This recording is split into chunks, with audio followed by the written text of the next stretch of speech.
But no, I don't want anyone to think that, like, I'm trying to get myself involved again, or I'm trying to get knee-deep back in the drama, or anything, or expose anything.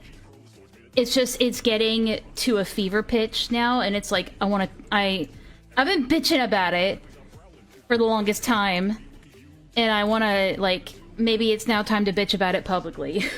No VA benefits, just like a real vet, yep. I'm a Lio historian veteran with no benefits.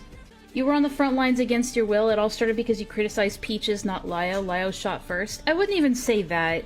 Like, there are lots of... I hate it when people are like, the only people criticizing Lio are people that just have personal beef with him.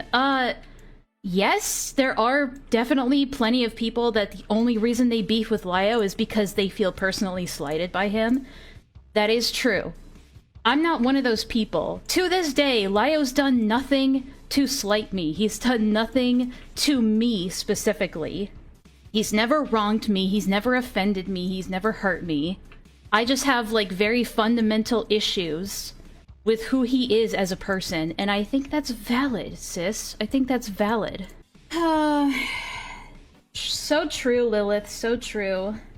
We call that deflection. It does nothing to address the criticisms.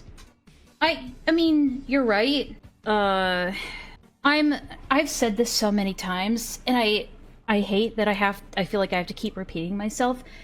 I don't hate Lio. I dislike him. I dislike who he is as a person. But I'm not sitting here like, I hate Lio so much. I'm honestly more... If I were to be angry at anybody, it'd be the people that are surrounding Lio. The people that sit around and enable him and make excuses for him. Like Beckett. I'm not gonna mince words anymore. I know I haven't been very good at hiding my displeasure with Beckett's behavior, but I'm just gonna say it openly. Beckett's being a bitch, alright? And there's a good reason why I didn't really talk to him all that much before, and definitely not now. I told Beckett and Chris Anark, like a year and a half ago, when they were like, ha, Lio's, we're like talking all the time in VCs, he's so funny, he's so cool.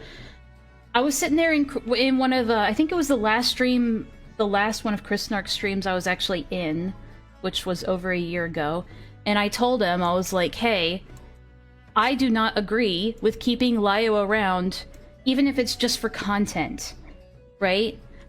I have very fundamental issues with who he is as a person, and if you're able to, like, let all that go and just vibe with the guy because he's funny or quirky or silly, more power to you, but for me, I think that's a mistake. I think that's a huge mistake, and I'm not going to do that. Stop talking about Vlad's boyfriend like that. Ugh. And yeah, I said, you know, you do you. That's your choice to make. Obviously, I'm a nobody. I can't tell them what to do. But I told them back then I think that's a mistake. And I feel like I was pretty correct in that assertion. Because it's still, like, just not working out for them overall. They constantly have to come back, or they at least feel like they have to come back and, like, debate people on Lio's behalf.